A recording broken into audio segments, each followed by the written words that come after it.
Thanks for making the film first. Thank you.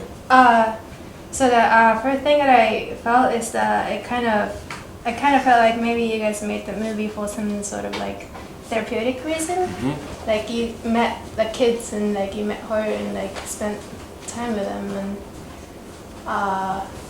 by kind of reacting the story that she already been through. Mm-hmm.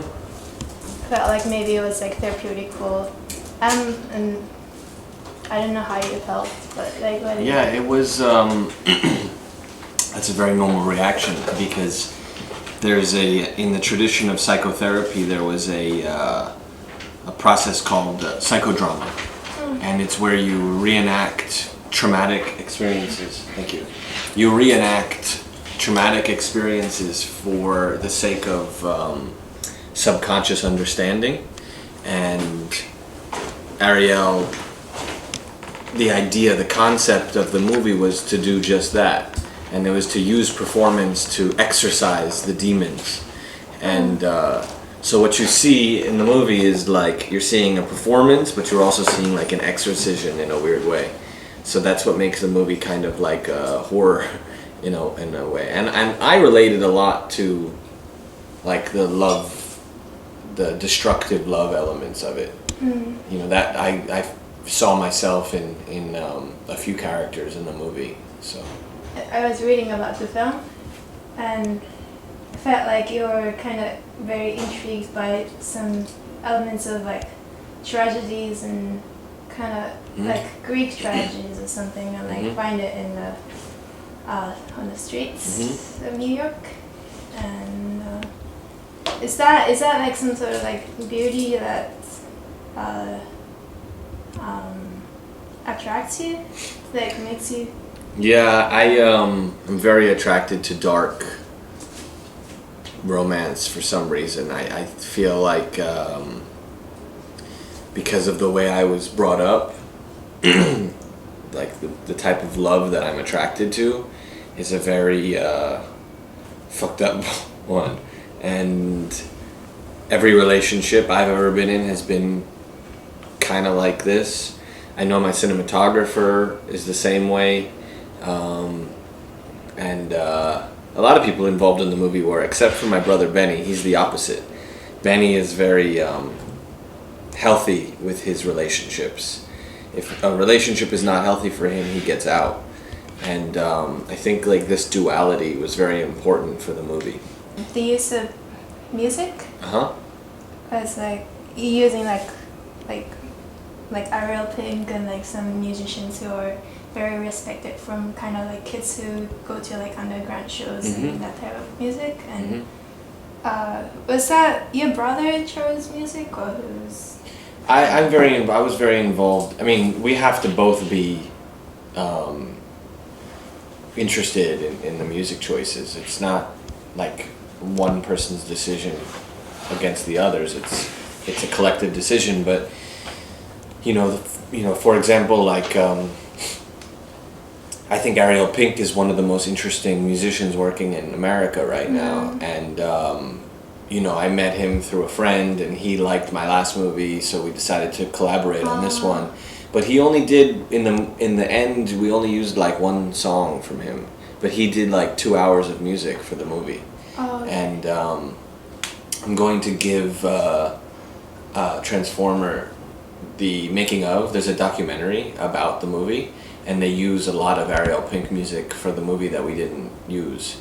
And then like the Tomita music, that was like I was introduced to Tomita by my co-writer and the co-editor Ronald Bronstein, and I like cosmic music. I like music that like feels like it comes from outer space, because we're human, and it feels like it's reaching to something greater than us. And I don't know, for some reason this movie felt very like electronic and charged. So that's where a lot of the musical decisions came from. This charged electronic quality. What makes you say that Ariel Pink is one of the most interesting working musician right now. Well, he has a mania to him, and he is very much like, I don't think that a musician could ever be like him and like, I don't think there could have been an Ariel Pink in 1973 and 1982, only in 2010 or whatever when he started, because he's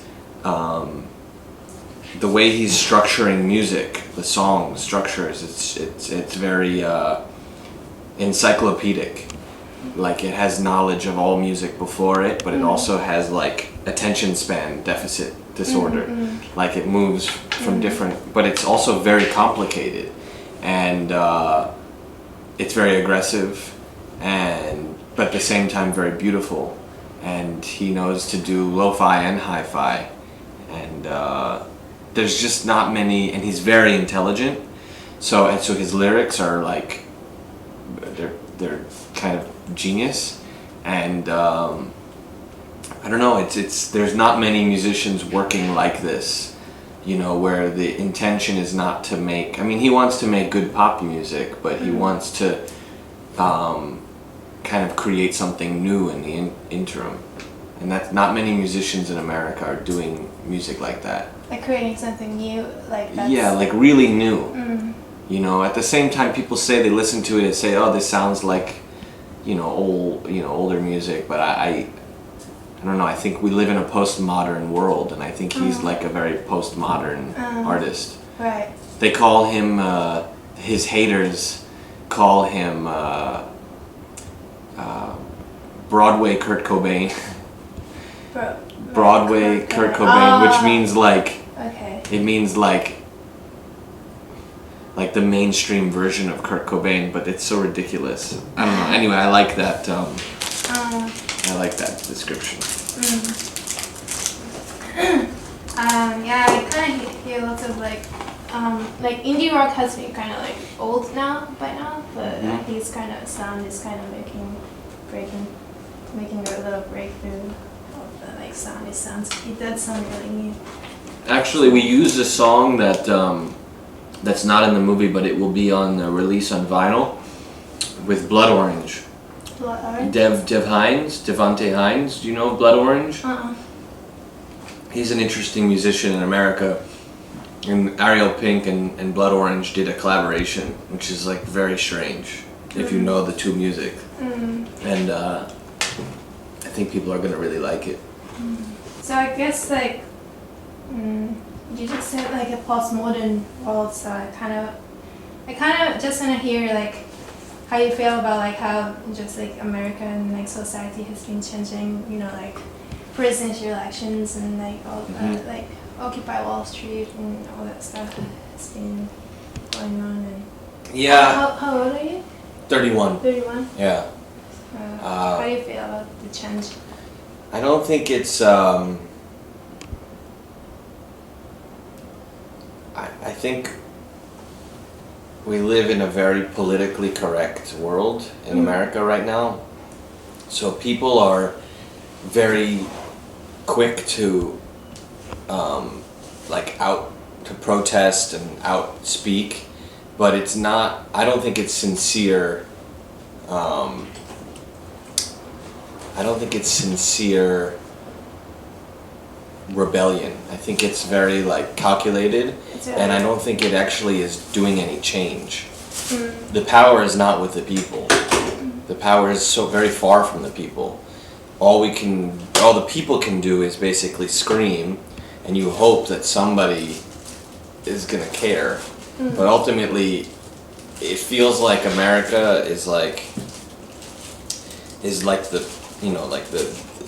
if you look in the 60s when rebellion was kind of more pure, it actually was new, and people were rising up and things were changing because of this rebellion. Now, because rebellion is not new, it's been around now for rebellion's always been around, but this new type of rebellion of protesting, and the only time change ever happens is when something really violent happens, and even then it's rare. And I think that mentality of allowing violence to create change is I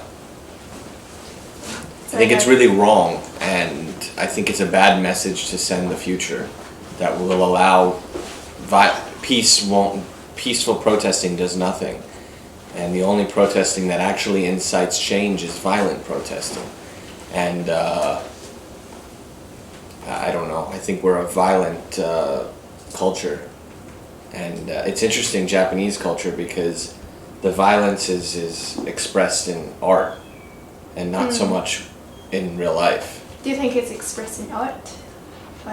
In Japan? When you see Japanese art? Yeah, of course. I mean, if you look at most manga or anime or even movies, like the movies of Shion Sono are like, I love them. And they're so violent. I mean, you can look at the movies of Kitano too. I mean, they're very... Violence is something that is expressed here. And this is the way it's released, through expression and not through reality. And I don't know what is better. And I don't think we're going to know for another 50 years. But that was something that, like, the people of heaven knows what, like, was inspiring to me in some level was that there was action, you know, like people took action in their lives. And yeah, some things what really kind of made me remind of just like really like animal like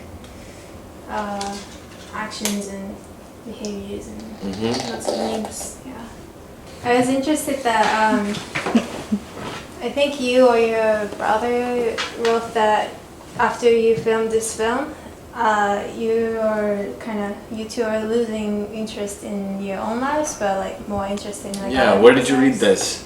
I read just like they gave me like this thing, so I just kind of like read. Interesting. About like music, how the method. Of What's on the CD? The film. The movie's on there. That's the DVD. It's a sample. Yeah, I don't, there was for a while a movement in, at least within my own life, to kind of be very autobiographical. And a lot of like the art that I was interested in when I was in my early 20s was very autobiographical art, like comics and movies and books and music too. Like if I listened to lo-fi music, I felt like I was getting closer to the source because there was no interruption from a producer and regulations. And so, but then as I've gotten older, I've wanted to kind of, and it's very normal, it's very logical progression, is to go from, you grow up and you grow out of your shell, almost like adolescence, and you start to want to see yourself and other people. And that's like become, our real interest. Did you say? But we're doing like a TV show now, maybe in America, which is very autobiographical. TV show? Yeah, so I don't know how I feel about it. I'm very like, it feels like I'm exploiting myself for it, which is how come I think Ariel sometimes feels that way, that she exploited her own life.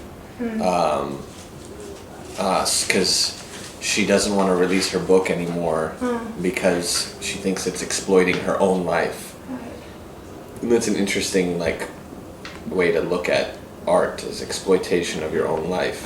But I think John Didion, somebody said like writers are always like selling people or something like that, and like when you kind of any communication is selling. Selling. Yeah.